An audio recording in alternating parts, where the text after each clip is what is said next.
todo México desde Quintana Roo en Estado de los Estados.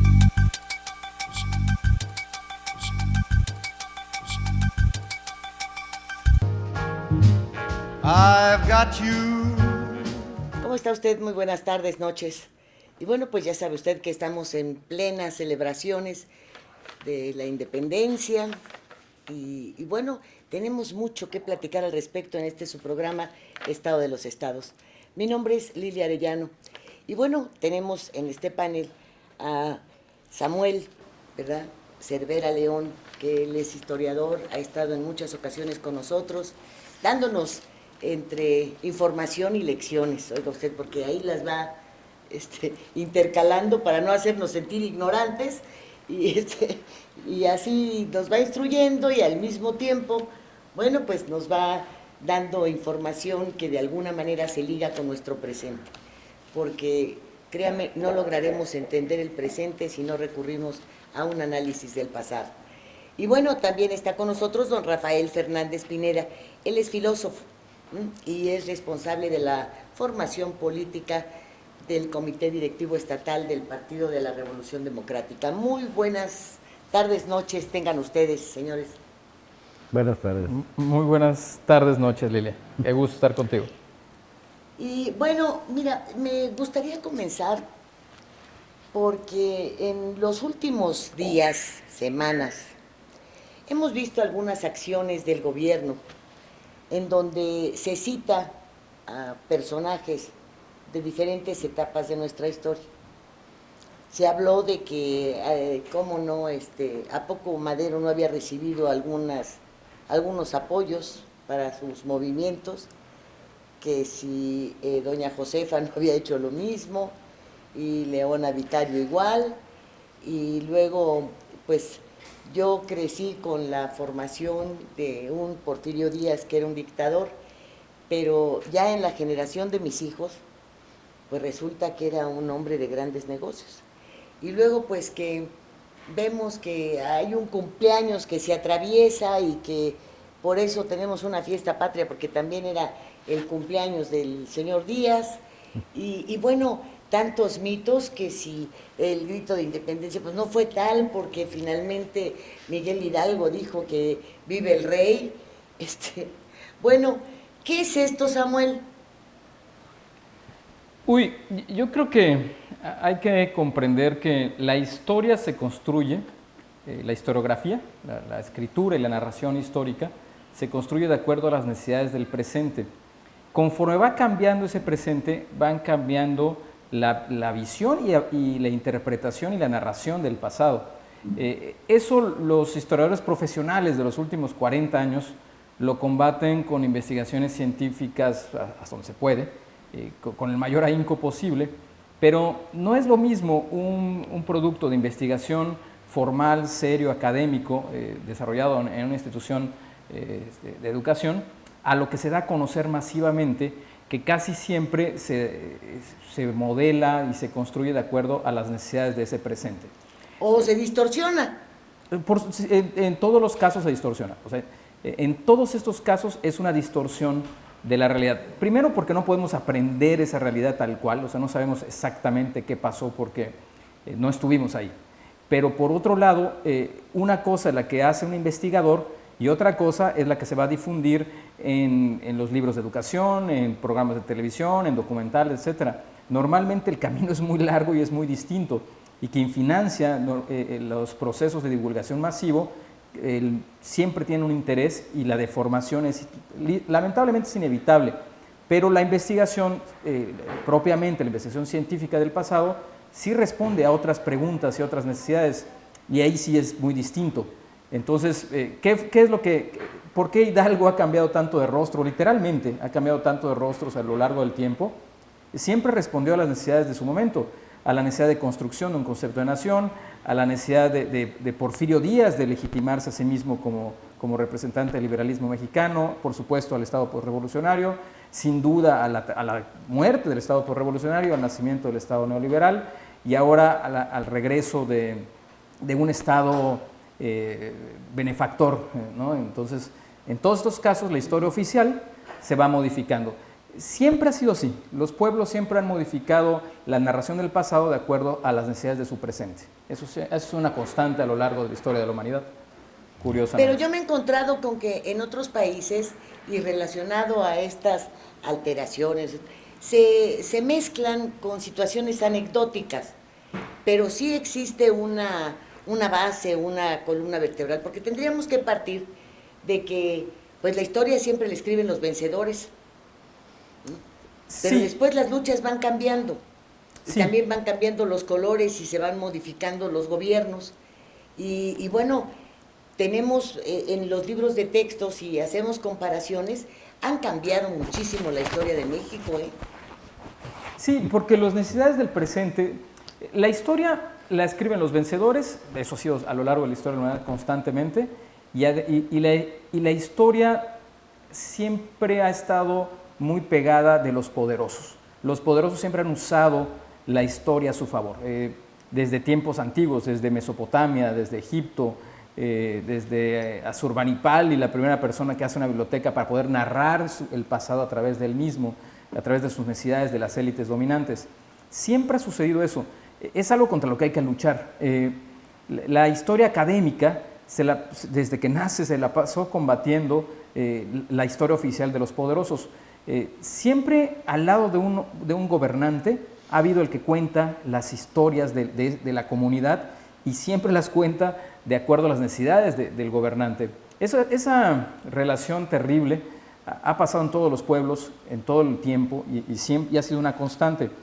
Solamente se modificó con la llegada del siglo XX y con el intento de hacer una narración del pasado con elementos de la sociología, de la ciencia social, de convertirlo en una ciencia social, y al convertirlo en una ciencia social, hacer un gran esfuerzo para que libere las mentes de las personas de estas necesidades de los poderosos.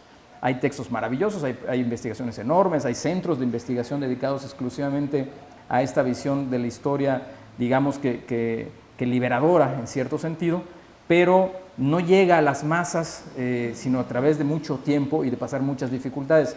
Una cosa es el producto que hace un investigador de manera seria y responsable, y otro es lo que se logra difundir masivamente. Esto sí, tristemente, está controlado en todas partes del mundo por los poderosos. No es algo exclusivo. De hecho, mientras más poderoso el país, más se apropia de la narrativa histórica.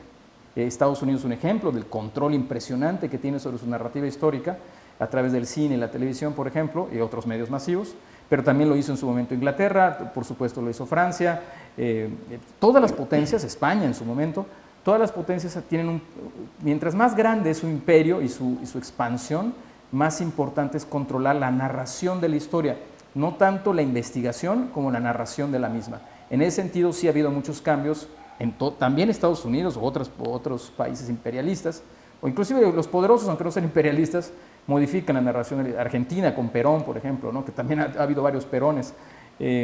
Siempre es en función de la élite gobernante, por un lado, y por otro la narración histórica, académica, seria, que lamentablemente tarda mucho en llegar o muchas veces simplemente no permea a otras clases de la sociedad, a otros sectores sociales.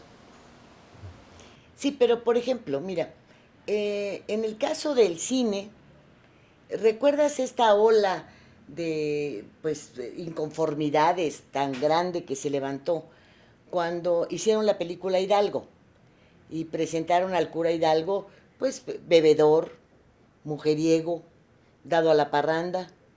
Y bueno, fue un escándalo. Yo no recuerdo que en los libros, que en la parte de tu formación de la enseñanza primaria, secundaria, preparatoria, se hubiesen adentrado a la vida íntima de Hidalgo. Importaban muchísimo más las acciones, la acción, su papel dentro de la independencia del país, dentro de nuestra historia. Pero cuando se parece que se descubre al ser de carne y hueso, entonces se levanta toda una inconformidad y estamos destruyendo a nuestros héroes y estamos ya en una plena declinación. Y fíjate que casualmente, después de que se empezaron a dar este tipo de proyecciones, también vino una baja en todo esto que se ha llamado principios, formas de actuación de la sociedad en su conjunto. Y bueno, de repente encontramos que en estas modificaciones de la historia también se trazan rumbos distintos en el comportamiento de las personas. Y eso sí quisiera que también me lo contestara don Rafael, por favor. Sí, bueno, el problema que tenemos en México, pues es el problema educativo, ¿no? Venimos de un fracaso educativo que pues el gobierno actual lo achaca al neoliberalismo, ¿no? Entonces, entramos al conocimiento de nuestra historia desde muy pequeños. En la escuela nos empiezan a dar nociones de la historia. Desafortunadamente, por cierto, que se han quitado las materias muchas materias de este tipo, civismo, historia, que nos tocó a los que ya somos viejos, y que sí nos daban un panorama amplio, ¿no?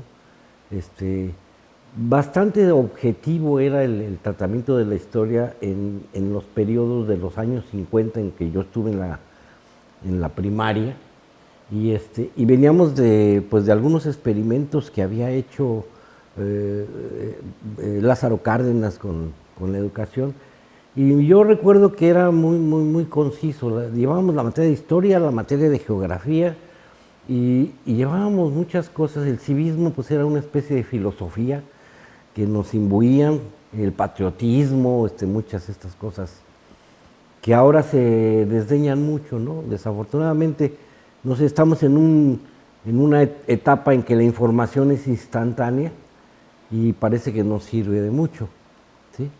Porque sí, esto de que hablaban de las deformaciones que se están haciendo ahora, se hacen pues ya con una directriz muy específica ideológicamente, ¿sí? A nosotros nos enseñaron yo recuerdo que tenía un maestro de historia que decía que la historia de la humanidad, según Heródoto, era la historia de las guerras, ¿sí? Entonces siempre había guerra, siempre había lucha, y nos creamos en esa concepción un mundo que siempre estaba pugnando, que siempre teníamos el concepto de la lucha del poder.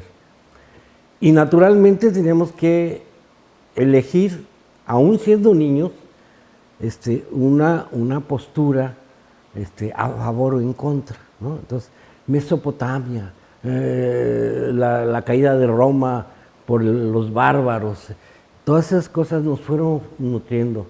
Después venía el cine, y el cine nos narró una historia. Bueno, fuimos creados, educados por el cine, mi generación, ¿sí? Porque estaban las grandes producciones de la historia de Roma, de los vikingos, etcétera, que inclusive no eran apegadas a la verdad histórica, ¿sí? Eran verdades hollywoodescas, ¿sí? Y bueno, todo esto era con el ánimo de entretener a las grandes masas. Me tocó a mí que estábamos fascinados en el cine porque conocíamos la historia. Nos metíamos al libro de historia de la primaria y de la secundaria y encontrábamos otras cosas y nos teníamos que aprender las fechas y todo, ¿no? Entonces, pues a mí sí me tocó conocer la historia de la independencia de México a través de una serie de guerras, ¿sí?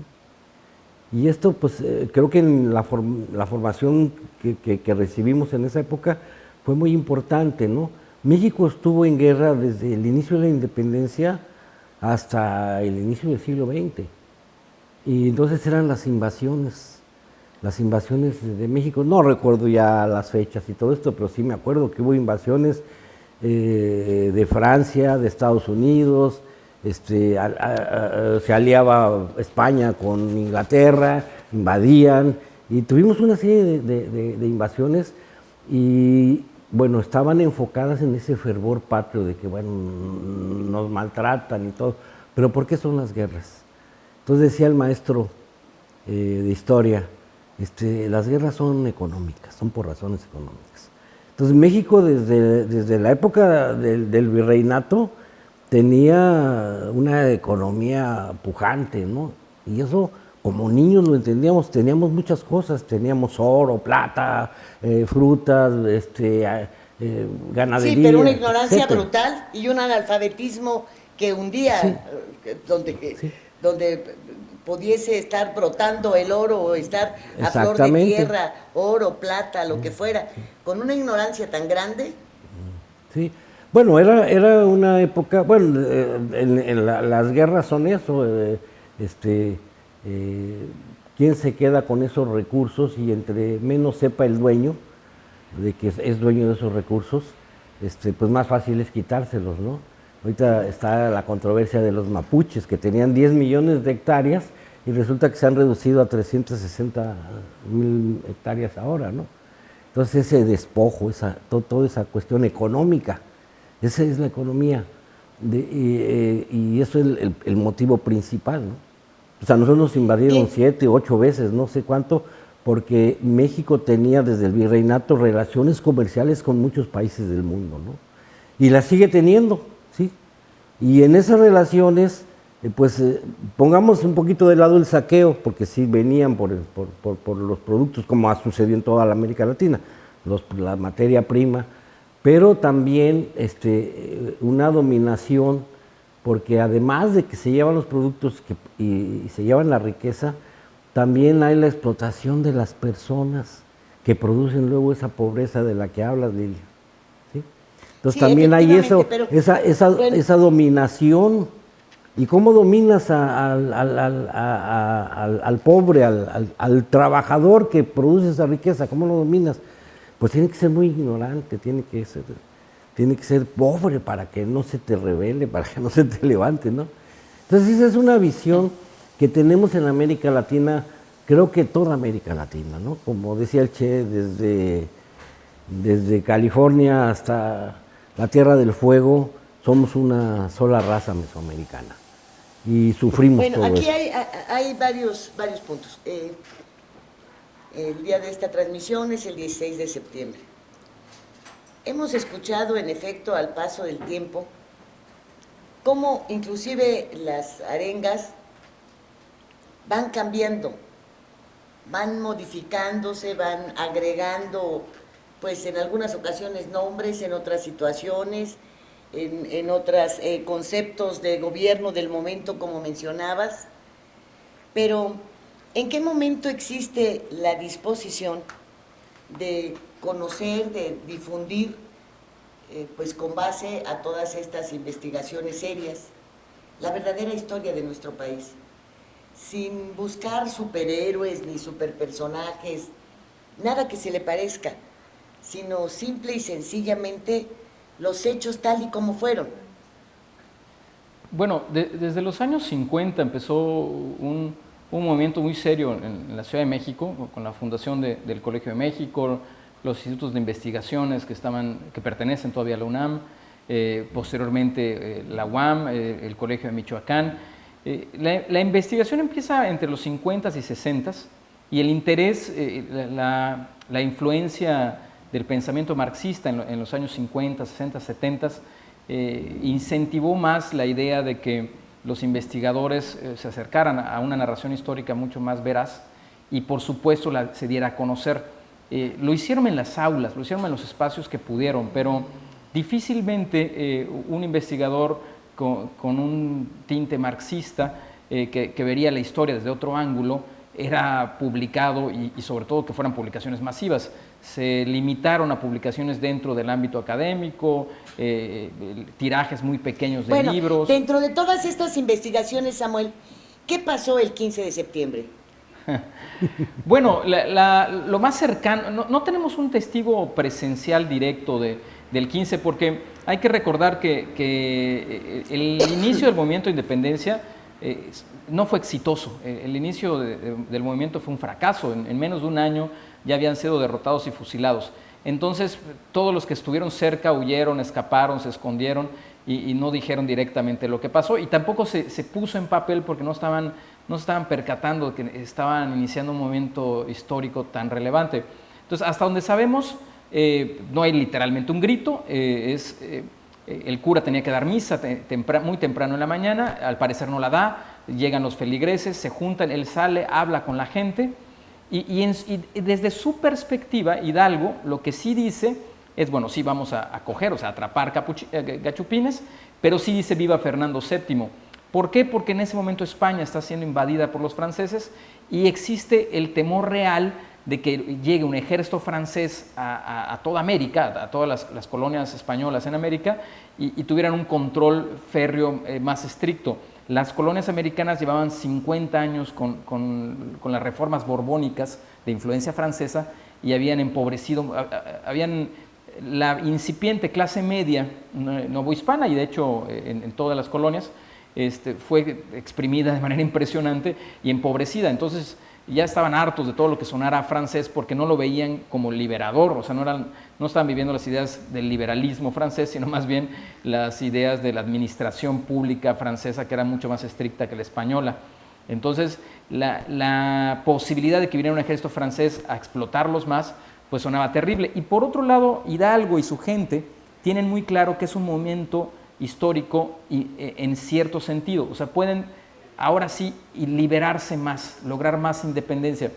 No se contempla en ese momento separarse completamente de España. Lo que se quiere en realidad es la influencia de las Cortes de Cádiz de unos años antes, que era tener mucha más libertad y que no hubiera ese control administrativo tan estricto.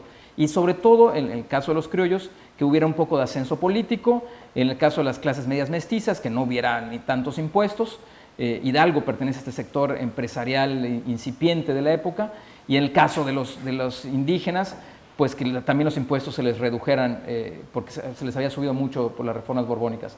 Entonces, el movimiento se hace agresivo porque es una buena excusa para lograr un gran nivel de negociación si se recuperan las Cortes, el tipo de España liberal, monárquica de las Cortes de Cádiz. Entonces, esa es la idea de Hidalgo. La idea de Hidalgo es, vamos a presionar por una negociación mucho mejor, aprovechando la coyuntura. Que Fernando VII, cuando regrese al poder, nos lo agradezca dándonos un montón de libertades. No se contempla en ese momento la independencia total. Realmente quien la plantea es Morelos, y él sí la plantea drásticamente, y en ese sentido el que visualiza un país independiente, el que a veces yo pienso que debería ser el verdadero padre de México, es Morelos, porque él sí lo ve, o sea, él lo plasma, lo dice, lo discute, escribe en los sentimientos de la nación y lo dice abiertamente. De hecho, desde la perspectiva de las fuerzas virreinales y realistas, era mucho más peligroso Morelos que el mismo Hidalgo, porque en su momento no planteó una ruptura. Lo que sí es que los pocos meses que combatieron fue un momento muy rápido, sí es un movimiento popular, muy rápido despertaron las masas populares y se hicieron muy agresivos. Entonces, de ser un movimiento moderado, criollo, negociador, rápido se hace un movimiento popular, como sucede en los levantamientos armados en contra de los regímenes políticos injustos. Pues bueno, ¿qué pasó exactamente? Hasta donde sabemos, fue una arenga, fue hablar fuerte con la gente porque lo escucharan los del fondo, y fue decir, sí, ya basta de los impuestos, sí vamos a atrapar a los españoles, pero sí viva Fernando VII, y sí viva la religión, y sí a favor de la Virgen de Guadalupe. Hidalgo todo el tiempo cuidó el aspecto religioso, eso sí lo tuvo muy presente, y también, hay que decirlo, lo usó a su favor completamente. Era un país profundamente católico, y sí, la gente respondía a un llamado en contra de los gobernantes, pero sin atacar la religiosidad. México pagará muy caro el separarse del pensamiento religioso, y la Iglesia Católica nos hizo mucho daño a lo largo de todo el siglo XIX. Claro. Ahora, ¿qué pasa el 16? Bueno, el 15 literalmente, ¿qué pasó? Se tomó un chocolatito con Allende y con Aldama al parecer, y se pusieron a platicar hasta largas horas de la noche en qué iban a hacer. Perdón, ¿qué pasó el 16? Entonces sí, no dio la misa, va la gente a su casa o afuera del templo, y es cuando habla con los demás. Entonces no, el 15 que habría pasado, llegaron muy asustados las noticias a Hidalgo de que los iban a atrapar por la corregidora logra avisar, y a tiempo, y se reúnen, y la narración del momento dice que como hacía frío, pues no tomaron atole, sino chocolate, y se pusieron a decir, y al parecer es Hidalgo el que dice, pues no huyamos, los otros estaban espantados, y él dice, no huyamos, mejor, al contrario, hagamos lo que no espera nadie, ¿no? Se puso muy abusado, pues era un viejito muy abusado, Entonces, hagamos lo contrario, en lugar de escapar, vamos a hacer una revuelta. Y así no nos va a pasar nada y entonces vamos a tener también un nivel alto de negociación a la hora que las cosas se pongan feas. Eso parece que sucedió el 15 y el 16 sería lo de la reunión de los campesinos, mineros, rancheros que llegan al pueblo de Dolores a ver qué está pasando, ¿no? Y ahí es cuando se arma el primer grupo, digamos, paramilitar o revolucionario o rebelde, y que con el tiempo se fue haciendo ya formalmente un ejército insurgente. Don Rafael. Bien, pues la narrativa coloquial siempre pues nos inunda a todos, ¿no? Que es mito o no, pues se dio el grito, ¿no? Ese día hubo un levantamiento, entonces se hace una ceremonia, después del mito, de la mentira, siempre hacemos una ceremonia. Yo soy gente de teatro, entonces en el teatro hacemos una representación ceremoniosa de la realidad. No es la verdadera, ¿sí? Pero sí sirve culturalmente. O sea, ahí tenemos otro aspecto, ¿no? Que nuestra cultura está llena de todo eso, ¿sí? Aunque las bases, pues ya lo dijimos, son económicas, ¿no? México tenía una vida económica muy productiva en muchos sentidos, relaciones con muchos países, con España, con Inglaterra, con Bélgica, con Francia, y era muy complejo eso. Entonces, pues el pueblo no sabe todas esas complejidades, sin embargo sigue trabajando diariamente y sigue produciendo y sigue elevando sus condiciones de vida o a veces se las quita, ¿no? Ya sabemos que hay un problema de la explotación y que había inclusive esclavismo en México, ¿no? O sea, son muchas cosas que entran en ese paquete. Sí, pero también hay una manipulación de la historia que creo que en muchas ocasiones se antoja perversa, aun y cuando se pretenda hacerla, pues a veces hasta entendible o más accesible o interesante o que de alguna manera despierte curiosidad. Pero permítanme, por favor, ir a un corte, enseguida vuelvo. Estado de los estados.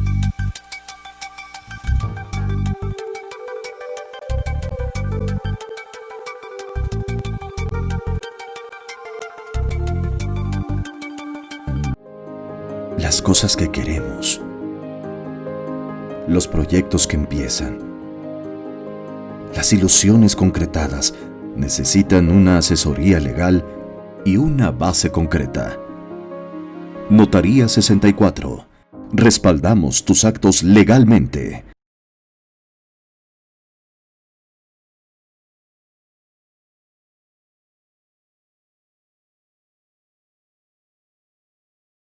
Intensamente tiene un gran significado. En Hospital Americano tenemos más de 20 años en Cancún y con un excelente servicio médico. Área de urgencias, radiología y laboratorio las 24 horas. Visítanos en Retorno Viento 15 Supermanzana 4, teléfono 287-8022 al 29. En Hospital Americano cuidamos lo más importante de tu familia.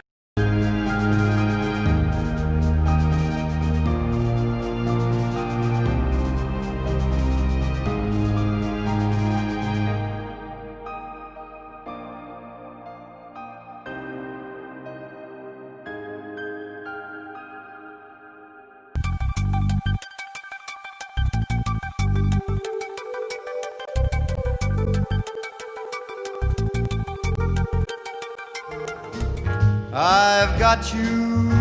Y bien, ya estamos aquí de regreso. Y hay algo que me llama mucho la atención. Durante décadas, bueno, pues los españoles se escondían, ¿verdad? Porque el 15 de septiembre era para ellos una noche peligrosa, altamente peligrosa.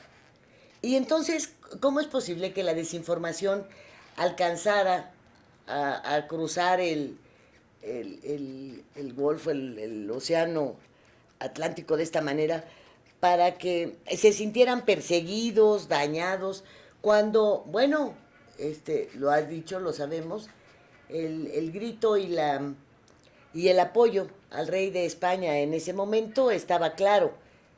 Y bueno, es hasta tiempo después, también, no un periodo muy largo, pero sí es después de esto, que se presenta ya Morelos realmente con un sentido muy completo de lo que se pretendía en este movimiento en nuestro país. Pero recuerden ustedes que los españoles cerraban las cantinas, todos estos negocios que tenían, por temor al 15 de septiembre, ¿no? Ahí empieza un manipuleo de la historia, ya medio, pues, manipuleo, distorsión, alteración de la historia como tal, ¿no? Sí, por supuesto. Digamos que hay 3 o 4 versiones de la historia oficial de México. La primera es la historia oficial del México liberal. El México de Juárez, que combate y logra vencer a los conservadores y enfrenta, por supuesto, la intervención francesa y antes de la Guerra de Reforma, y todo esto impulsado por los recursos económicos de la Iglesia Católica y su necedad y su falta de visión y su falta de compasión cristiana, obligan a construir una nación, y ahí se crea el concepto de héroe. Un poco imitando los santorales católicos, se inventa, literalmente se inventa. Hay que recordar que muchos de los grandes personajes del liberalismo mexicano son también periodistas y grandes escritores, y más que historiadores científicos, son en realidad escritores con mucho talento. Entonces es muy fácil narrar unas historias, una reconceptualización de la realidad, como dice el maestro, una interpretación dramática de la realidad, para que la gente pudiera empezar a imaginar algo que no tenían en la cabeza, que era una nación. Hay que recordar que la Nueva España no era una nación, era un virreinato, era otro concepto, es la construcción de un ciudadano, algo que no existía en la Nueva España. La Nueva España no tiene ciudadanos, tiene súbditos. Hay una relación político-social completamente distinta. Entonces, el hecho de construir un ciudadano requiere un sistema educativo, y un sistema educativo nace especialmente dominando la historia y a su vez construyendo mitos fundacionales. Todos los pueblos antiguos han tenido mitos fundacionales. Los aztecas con su águila y sobre el nopal, Roma con Rómulo y Remo. Entonces todos los pueblos tuvieron mitos fundacionales. México le urgía un mito fundacional, y Hidalgo era un buen personaje, sobre todo si se le mete elementos literarios, para crear, y el Pípila y estas cosas, para crear una serie de mitos fundacionales. Los niños héroes, en su momento hasta Juárez mismo, que es el que se encarga de ver esta idea de los mitos, él mismo se va a convertir en uno. Y por supuesto, el México liberal hasta Porfirio Díaz necesitó construir un concepto de nación que no existía. Había que matar las ideologías, esta gran concepción ideológica virreinal, por un nuevo concepto ideológico que es el de Estado-nación liberal. Posteriormente, el Estado postrevolucionario, que es un Estado benefactor o un Estado desarrollador, a su vez tiene que transformar esa ideología y crear una nueva ideología, que es la del Estado benefactor. Por ende, el ciudadano tiene una relación distinta con el poder. Ya hay una dosis de participación, pero es institucionalizada, es capturado, no es libre, tiene que ser a través de los mecanismos de poder. Por ende, se crea y se construye otra narrativa. Pero además hay una continuidad. El Estado postrevolucionario, priista, es por supuesto un continuador de Hidalgo en su narración. No tiene nada que ver, ¿no? Hidalgo los habría derrocado ellos también, pero bueno, en su momento, al apropiarse de esa narración, se autolegitiman, y al comunicar, al crear un ciudadano que también es patriota, el ciudadano que mencionaba el maestro, de los 50, 60, que ama a la nación, sí, pero también ama al presidente y también respeta a los políticos. O sea, existe una apropiación de la historia para apropiarse del imaginario colectivo y a su vez someter. Esto se rompe con la creación del Estado neoliberal, que a su vez mata al Estado desarrollador o benefactor. Y entonces se necesita otro ciudadano, un ciudadano que no tenga que admirar a Hidalgo, un ciudadano que inclusive no tenga héroes, porque el héroe es el mismo, o el empresario, o el emprendedor. Entonces se empieza a matar el concepto de Estado-nación liberal por una idea espantosa, terrible, absurda, que es la del Estado neoliberal, que ha sido un desastre en todas partes donde se ha practicado. Entonces, sí, la historia, por supuesto, es ideológica, es ideologizante, y se ha utilizado constantemente para reconceptualizar, rediseñar al ciudadano, sí, claro. Todavía en el 2000 podría considerarse a México un país con una mayoría católica. Yo no sé si en este momento lo sigue siendo. Creo que un país guadalupano sí lo es, porque inclusive de otras religiones que no son la católica, pues siguen con sus inclinaciones hacia la guadalupana. Pero Fox, por ejemplo, tomó el estandarte de la Virgen también, recordarán ustedes, en su campaña. Recordarán también que tomó un crucifijo cuando asumió el poder, asumió la presidencia. Entonces, pero difícilmente su arenga cambió a las tradicionales que ya habíamos escuchado en otros años. Cuando regresa el priismo empiezan algunos agregados. Ahora será tiempo, vuelvo a repetir, ya en un país no con una mayoría tan visible en el pasado practicando el catolicismo, sino guadalupano, que se agregue a la arenga un viva por una cuarta transformación. Se vale, pues ahora, como lo hemos visto, utilizar inclusive estas tareas electorales para adoctrinar. Con esto, ¿a qué etapa de la historia estamos regresando? ¿Hacia dónde vamos? Bueno, sí es complicado porque el manejo de las masas siempre ha estado muy ligado a la religión, ¿sí? Los liberales alemanes y franceses se mofaban mucho en 1800, a mediados de 1800, en el siglo XIX, de los ingleses que respetaban demasiado la religión y no le movían mucho. Y 200 años, desde 1600 a 1800, hubo muchas luchas internas en Europa y los liberales, Lutero, Calvino, le pegaron a la iglesia, le pegaron a todo lo que se movía. La Ilustración francesa ni se diga, o sea, fue cuando se cayó en una época sin religión, y eso les trajo muchos muertos, muchas derrotas, muchas cosas, y los ingleses respetaron todo eso, desde el siglo XVII hasta el siglo XIX. Al final los liberales europeos dijeron, pues, ¿qué nos pasa? Tenemos que respetar a la religión porque pues, por medio de ella podemos controlar las cosas. Y los ingleses se rieron al último y rieron mejor, y yo se los dije hace 200 años. ¿Sí? Entonces siempre la religión ha sido una manera de controlar a la gente, ¿no? Siempre el sentimiento religioso es sagrado en el hombre porque es una de las creaciones más vívidas del hombre, ¿no? ¿Sí? Y además es una creación que el más ignorante de los seres humanos la entiende, la vive, la siente, la necesita. Es una necesidad. ¿Sí? Entonces, a través de eso, pues se manejan a la gente, ¿no? Además, el pueblo en pueblo aporta siempre al combatiente en las luchas, estas guerras económicas, sin saber por qué anda peleando, pero desde la Revolución Francesa, los grandes defraudados fueron los campesinos, ¿sí?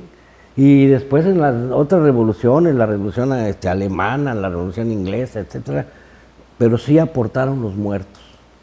Lo que sucedió aquí en México, ¿sí? La Revolución Mexicana aportó los muertos. Bueno, Hidalgo, pues hicieron una especie de gleba, porque pues no había mucho de dónde agarrar. ¿A quién agarras? A los esclavos, pasaban a los lugares a liberar a los esclavos, pasaban. Entonces, esa gleba era la que hacía la guerra y la que aportaba los muertos, ¿no? Las guerras son muy costosas, ¿sí? Entonces los grandes intereses, y es una guerra económica, es una guerra de poderosos económicos que se están peleando entre sí, ya sea por los mercados, por el consumo, por la mano de obra, por lo que tú quieras, ¿sí? Y eso sucede. Entonces, pues hay que manejar a la gente. La religión sirvió Samuel. mucho. Yo creo que vamos a regresar a un ritual parecido al del Estado benefactor de los años dorados del prismo, sin los elementos tan autoritarios del prismo.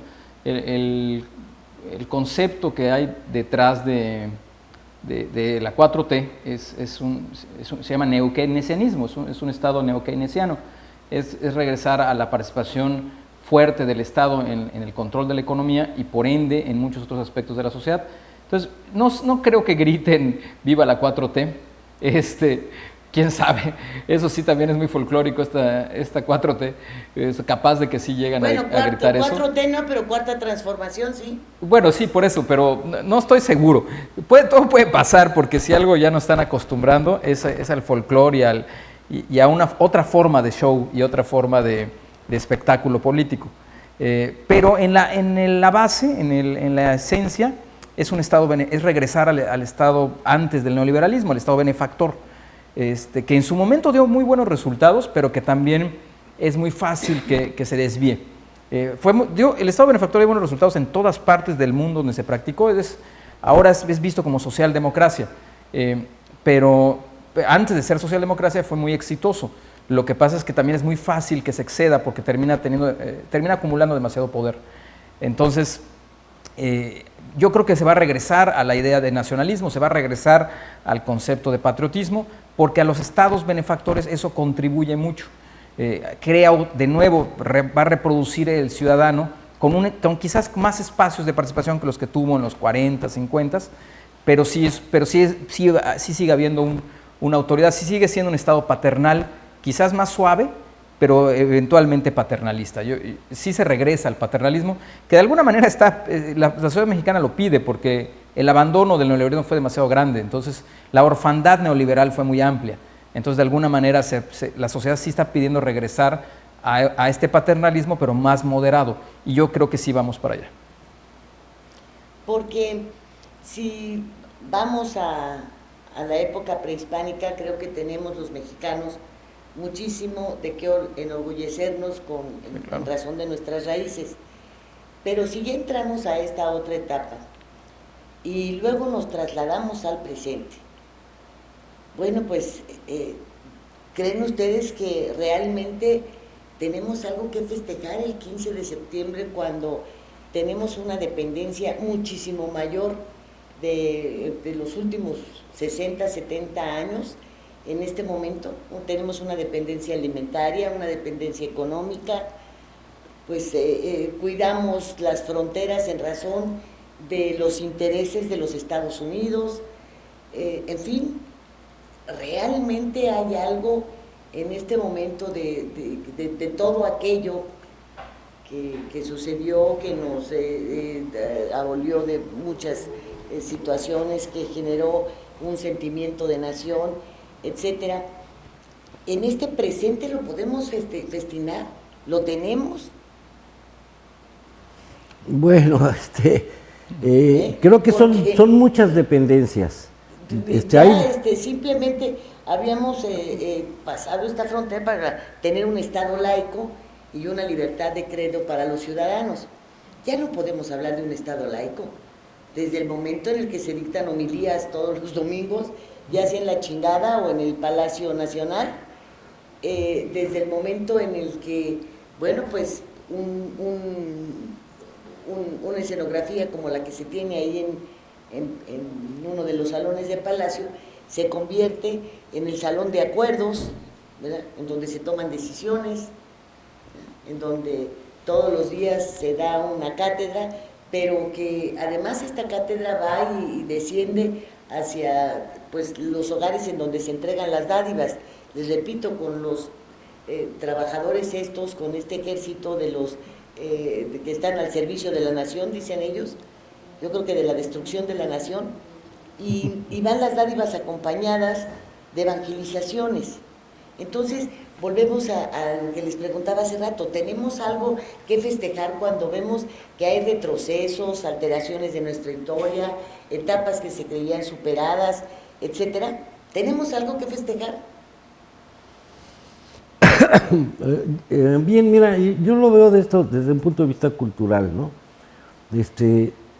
no somos tan independientes como pensamos. Creo que ya ningún país es tan independiente porque mantiene relaciones con todos los demás, ¿no? Un país cualquiera tiene relaciones con 190 países que están en la ONU registrados, ¿no? Entonces, las dependencias son diferentes y múltiples, ¿sí? Y creo que la principal es la económica, ¿sí? No somos libres de nuestra economía, no somos autosuficientes. Y eso nos lleva a depender también, pues, en lo laboral, por ejemplo, ¿no? O sea, tenemos una gran cantidad de gente que trabaja en Estados Unidos y manda las remesas para acá, la riqueza se queda allá, acá queda el salario de esos trabajadores. No, don Rafael, pero no nada más es eso. Si Sí. quiere usted abordar el terreno laboral, resulta que el tratado, el TEMEC, Exactamente. bueno, pues, permite a los Estados Sí. Unidos una supervisión Sí. hasta sobre los sindicatos o Sí. encima de los sindicatos Sí, o de pues, las acciones de los sindicatos mexicanos. Exactamente. Y entre ellos los más poderosos, que son los metalúrgicos, ¿verdad? Exactamente. Entonces, bueno, Tenemos una dependencia laboral de un sistema que ha sido impuesto por el comercio mundial, por el Banco Mundial, ¿sí? Entonces dependemos de esas, inclusive cambios en las legislaciones, y no somos independientes, ha sido impuesto todas esas leyes, ¿sí? Puse el ejemplo en lo laboral de nuestros compatriotas que andan trabajando allá en Estados Unidos y están mandando las remesas, porque hoy está muy de moda. Pero también tenemos otras dependencias en lo cultural, ¿sí? Nosotros tenemos una cultura, se dice que tenemos una cultura ancestral muy valiosa, una cosmovisión, etcétera, y esta ha sido sustituida por unas visiones de otros países, ¿no? Estados Unidos a nuestros jóvenes les impone modas, música, etcétera, ¿no? Entonces, no somos independientes. Y queremos hacer, yo he hecho la prueba, ¿no? De que quiero hacer en una fiesta, poner pura música mexicana en una reunión y todo, y dicen, ¿y esas canciones de viejitas qué onda, no? ¿Sí? La música mexicana actual ahora pues es el rap norteamericano y todo, hay jóvenes que lo practican y todo. Culturalmente tampoco nos estamos quitando ese, y no se ve cómo nos lo vayamos a quitar, ¿no? Y vamos a seguir viviendo con todo eso. Costumbres, muchas cosas que las modas, ¿no? O sea, ya no, antes hubo una época en que nos comprábamos nuestro huipil y el jorongo y andábamos vestidos, los hippies andábamos con ropa así cuando éramos jóvenes, ¿no? Y ahora ya no, ahora es la línea de marca norteamericana, alemana. Bueno, sí, pero todo esta es una eso. cuestión de ir generando estereotipos. que Sí, se han realmente, generado, ya existen, ya estamos un viviendo en muy eso. frívolo de la independencia. La Sí. independencia es muchísimo más profunda. No podemos estar, obviamente formamos parte de un mundo, estamos dentro de organizaciones mundiales, etcétera, pero hay una gran diferencia entre pertenecer a estos grupos, entre tener tratados comerciales y entre generar una dependencia. Y una dependencia que incluso ha llegado al terreno laboral a formar un nuevo esquema de esclavitud. Exactamente. Sí, claro. Samuel. Creo que ese es el fondo de todo esto, ¿eh? Yo sí siento que eso es clave en nuestra falta de independencia, ¿sí? Porque los trabajadores están desorganizados, ¿sí? Porque ahorita no hay grandes movimientos sindicales más que los tradicionales y, por ejemplo, no se han agrupado en una cosa, el outsourcing, ¿sí? Que tanto daño hizo, ¿sí? No hay ninguna lucha contra el outsourcing. El trabajador Samuel. mexicano está muy atrasado en todo eso. En Europa ya hay otros movimientos generados por jóvenes con otros pensamientos y con ideologías diferentes, ¿no? Sí. Pero aquí en México no se da. Hay que recordar que el 15 de septiembre no nació como una celebración por la independencia, nació como un ritual del poder, solamente que era un ritual del nuevo poder constituido. El poder siempre ha tenido rituales, es parte de mantener, construir, expandir el poder. Y uno de los rituales del poder que muy pronto nace es justamente el 15 de septiembre, el grito, la ceremonia, hasta el nombre tiene, la ceremonia del grito, que consiste en decir, ustedes son, o sea, todo el pueblo gritamos contigo, tú encabezas el grito, pero tú estás arriba, nosotros abajo, y, o sea, en términos teatrales, ¿no? Como bien dice, el personaje, el representante del Poder Ejecutivo encabeza el ritual y el pueblo es compensado con una fiesta pagada por el poder, pero para legitimarlo, o sea, al gritar con él y después de él, o sea, no gritan antes y el gobernante le sigue, sino es al revés. Él encabeza la ceremonia, él inicia los gritos, que son una especie de, como se hacían en la antigüedad, en otros tipos de ceremonias, inclusive religiosas, y todos repiten el grito posteriormente y después de eso celebran a expensas del poder, pero al mismo tiempo lo están legitimando. Es un ritual del poder. O sea, el 15 de septiembre siempre fue, de alguna u otra manera, un ritual del poder. Y el caso más dramático con Porfirio Díaz, que coincidía con su cumpleaños. Pero siempre lo fue, o sea, siempre lo fue así. Ahora bien, hablar de independencia es mucho más complicado. Claro. México queda muy golpeado con la guerra con Estados Unidos del 48 y sabe que tiene enfrente un país que lo puede derrotar muy fácilmente.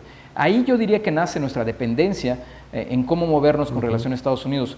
Pero el hueco que tuvimos, o la ventana que tuvimos para ser independientes, que es después de la Revolución, lo desperdician las élites políticas mexicanas, porque esa dependencia tenía que pasar por la tecnología, por la ciencia y por ende por la educación. Entonces significaba tener una educación extraordinaria, de muchísimo nivel, muy científica, y tener un pueblo educado, preparado científicamente, iba a desarrollar tecnologías que nos iban a dar independencia económica, pero también iba a desarrollar mentes que iban a independizarse del partido y de la élite dominante. Entonces era muy difícil que los priistas de los 40, 50, 60 quisieran un pueblo muy educado que eventualmente se iban a dar cuenta con una bola de corruptos abusivos y que los iban a terminar derrocando. Entonces, para que un pueblo sea totalmente independiente tiene que pasar por sistemas educativos muy eficaces. Eso es complicado en toda América Latina. Las élites prefirieron someterse a una potencia extranjera que independizar su país porque les quitaba ese espacio de poder. Lo que quedó muy claro para México desde el 48 es que no era fácil ser independientes y que muy fácil, y que por el contrario teníamos una gran amenaza en el norte. Nunca vimos con seriedad la amenaza como para construir una independencia, que quizás hubiera pasado por una segunda guerra, en donde quizás en ese escenario hubiéramos planteado una verdadera independencia, pero al mismo tiempo hubiéramos tenido que transformar nuestra economía. México durante todo el porfiriato, los 30 años de Porfirio Díaz, es una economía de haciendas, o sea, rural. Hubiéramos tenido que hacer una revolución industrial que nunca hubo, que sigue sin haber, y con una revolución industrial, entonces México hubiera logrado una independencia económica que tenía que pasar por la ciencia y la educación. Entonces, es muy complicado hablar de la independencia. No, y ahora está lo que hablamos más de un ritual del Samuel, poder. Porque si fueron años en donde todo esto no se logra el avance, la independencia, realmente bases sólidas de desarrollo, fundadas además en la educación. Si tenemos un afán de no generar esa educación óptima para poder pues tener generaciones con un desarrollo adecuado a los tiempos que se estén viviendo, y por el otro lado una sujeción religiosa, bueno, pues antes hemos sobrevivido, bueno, sí. Pero pues estamos igual, porque ve en este momento en qué situación se encuentra la educación en México y cómo ha estado la penetración de las sectas evangélicas que están asentadas en Palacio Nacional. Pues vuelvo a lo mismo, tenemos algo de qué festejar cuando hemos retrocedido tanto. Yo pienso que no hay mucho que celebrar. Yo sí soy de esas gentes optimistas, pero sí pienso que hay muchas posibilidades. Y finalmente el conocimiento y la ciencia llegan a la gente, ¿no? Los jóvenes ahora tienen una ventaja enorme.